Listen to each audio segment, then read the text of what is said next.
അമ്മ അത്രയ്ക്ക് ഇഷ്ടമാണോ? അതുകൊണ്ടല്ല ഞാൻ എന്റെ ജീവിതം വരെ കളഞ്ഞു ചോദ്യം. അമ്മയ്ക്ക് വേണ്ടിയിട്ട് അമ്മ എനിക്ക് വേണ്ടിയിട്ട് ഒത്തിരി കഷ്ടപ്പെട്ടതാ. ഞങ്ങളൊക്കെ ഒരു അധികപ്പറ്റായി. അമ്മയ്ക്ക് ഞാനും എനിക്ക് അമ്മയും മാത്രമായി. ഇങ്ങനെയൊക്കെയുള്ള മകളെ കിട്ടാൻ ഈ അമ്മ പുണ്യം ചെയ്തിട്ടുണ്ട്. അല്ലെങ്കിൽ ഇങ്ങനെ ഒരു മകളെ കിട്ടൂ? പൈസ കുറയുന്നോ അവിടെ ബന്ധങ്ങൾക്ക് സ്ഥാനമില്ല. പൈസ ഉണ്ടെങ്കിൽ സ്ഥാനമുണ്ട്. എന്നെ സംബന്ധിച്ചുള്ള ഇപ്പൊ പൈസ ഇല്ല. അമ്മ മരിച്ചാൽ ഞാൻ ഇവിടെ കൊണ്ട് നടക്കും. പക്ഷെ എന്റെ മക്കളോ ഭർത്താവ് ഒരു വീട് മണ്ണ് വാരിയിടാൻ ഞാൻ സമ്മതിക്കത്തില്ല.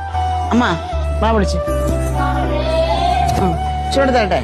ഇതിനെ എവിടെ കൊണ്ടുപോകണം അല്ലെ ഓച്ചറ കൊണ്ടിട്ട് ഒരാഴ്ച ഭർത്താവാണോ പെറ്റമ്മയാണോ വലുതെന്ന് ചോദിച്ചാൽ അമ്മ പറയും എനിക്ക് പെറ്റമ്മ തന്നെയാണ് വലുത്. അതെ, തീർച്ചയായിട്ടും ഭർത്താവല്ല. പെറ്റമ്മയേക്കാൾ വേറൊന്നും ഇല്ലെന്നാണ് ഈ മകള് പറയുന്നത്. ചേച്ചിയുടെ പേരെന്ന് പറഞ്ഞാൽ ലൗലി ബാബു എന്നാണ്.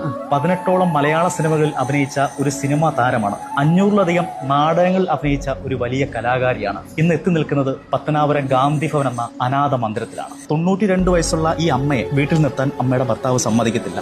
ഒന്നേ നീ നിന്നോ അല്ലെങ്കിൽ അമ്മയെ നിർത്താൻ പറ്റത്തില്ല എന്നാണ് അമ്മയുടെ ഭർത്താവ് പറഞ്ഞത്. എന്റെ അമ്മയെ ഉപേക്ഷിച്ചാൽ ഞാൻ ആ വീട്ടിൽ നിൽക്കത്തില്ല എന്ന് പറഞ്ഞ് പെറ്റമ്മയുമായി ഗാന്ധി ഭവനിൽ അഭയം തേടിയ ഒരു മകളാണ്. മേരിക്കൊണ്ടൊരു കുഞ്ഞാട്, വെനീസിലെ വ്യാപാരി, തന്മാത്ര, പ്രണയം, ഭാഗ്യദേവത, പുതിയ മുഖം, പറുദീസ, ഉറിയടി, ആഹാ, മലബാർ വെഡിങ് അങ്ങനെ 18ഓളം മലയാള